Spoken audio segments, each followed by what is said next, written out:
একে তো ট্রাম্পের টেরিফেই বাংলাদেশের নাজেহাল অবস্থা, আর তার মাঝেই ভারতও পাল্টা বাংলাদেশের ওপর যে ধরনের অ্যাকশন নিয়েছে তাতে কিন্তু সরাসরি কয়েকশো কোটি টাকার লস তো হবে। উপরন্তু বাংলাদেশের কয়েক লক্ষ মানুষ কাজ হারিয়ে পথে বসবে।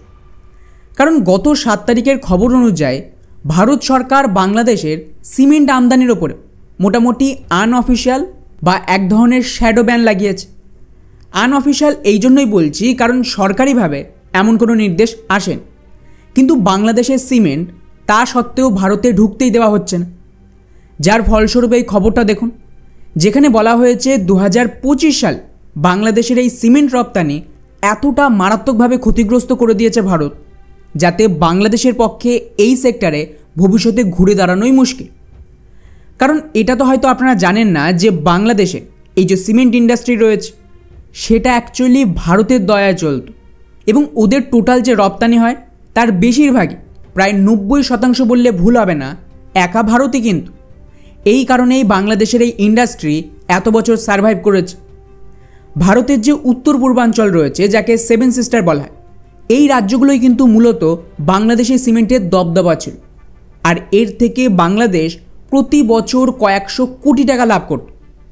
কিন্তু এখন কি হয়, গত মে মাসে ভারত সরকার বাংলাদেশের জন্য নিজেদের স্থলবন্দর ব্যবহার সম্পূর্ণ বন্ধ করে দেয়, যার ফলস্বরূপ ওদের $770 মিলিয়ন বেশি পণ্য যেটা ওরা ভারতে রপ্তানি করছিল সেটা ক্ষতির মুখে পড়ে, আর এর মধ্যে সিমেন্টও ছিল।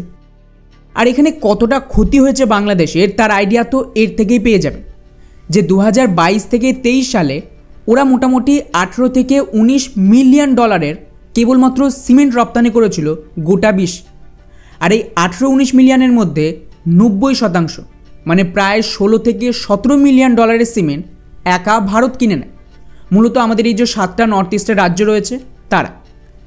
কিন্তু যেই বাংলাদেশি মুসলিমরা ওখানকার হিন্দুদের লুটপাট করে মহিলাদের ধর্ষণ শুরু করে দেয়, ব্যাস ভারত সরকার ওদের ওপর রেস্ট্রিকশন লাগিয়ে দেয়।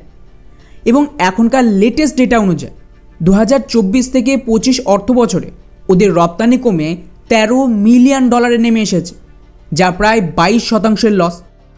আর এখানেই শেষ না, টুইস্ট হলো এই যে ক্ষতি হয়েছে এর মেজরিটি গত 2 থেকে 3 মাসে হয়েছে। তার আগে তো ওদের ওপর ভারত নিষেধাজ্ঞা লাগায়নি, তাই $13 মিলিয়ন রপ্তানি করতে পেরেছে। কিন্তু এটাকে যদি লাস্ট কিছু মাসের সাথে তুলনা করেন তাহলেই বুঝতে পারবেন যে ক্ষতির পরিমাণ কতটা মারাত্মক।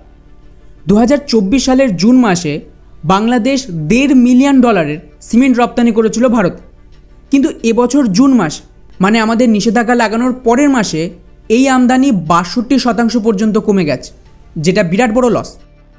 অর্থাৎ আগামী 1 বছরে এইভাবে চলতে থাকলে বাংলাদেশের সিমেন্ট ইন্ডাস্ট্রি প্রায় শেষ বলতে পারে। আর শুধু তাই না, বাংলাদেশের খবর দেখুন, ওদের নিজের দেশেও কিন্তু ডিমান্ড লাগাতার কমছে, কারণ নতুন কোনো ডেভেলপমেন্ট হচ্ছে না, কোনো প্রজেক্ট চলছে না, তো সিমেন্ট কিনবে কে? গোটা দেশের লোকজন এই মুহূর্তে ধর্মের নামে নিরীহ হিন্দুদের মারতে ব্যস্ত। এর ফলে এই ইন্ডাস্ট্রিতে বর্তমানে সরাসরি 60,000 মানুষ কাজ করছে, আর ট্রান্সপোর্ট এবং বাকি লজিস্টিক এসব মিলিয়ে 10 লাখ মানুষ কাজ করে। তো তাদের অবস্থা কিন্তু টাইট। অথচ আশ্চর্যের বিষয়, যদি আপনি বাংলাদেশের মিডিয়া দেখেন ওরা আবার উল্টো কথা বলছে। ওদের এখন টিভির একটা স্ক্রিনশট দেখুন ভিডিও, যেখানে ওরা বলছে দেশের সিমেন্ট বাজার আরও উন্নতি করছে, মানে সরাসরি মিথ্যে বলছে। যাই হোক, পরিস্থিতি তো আরও খারাপ করে দিয়েছে গতকাল ট্রাম্পের টেরিফ চাপানোর পর, যেখানে ট্রাম্প বাংলাদেশের ওপর আরও 35% টেরিফ চাপিয়েছে। অর্থাৎ আগের 10% তো ছিল, এখন 35%, টোটাল 45% টেরিফ, যার চক্করে বাংলাদেশ সম্পূর্ণ দেউলিয়া হয়ে যেতে পারে।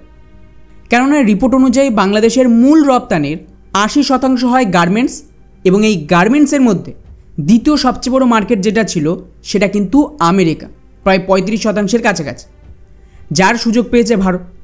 আর খবর দেখুন, যে মুহূর্তে ট্রাম্প বাংলাদেশের গার্মেন্টসের ওপর এই নিষেধাজ্ঞা লাগায়, ইমিডিয়েটলি ভারতের যে গার্মেন্টস ইন্ডাস্ট্রির শেয়ার সেগুলো বাড়তে শুরু করে দিয়েছে।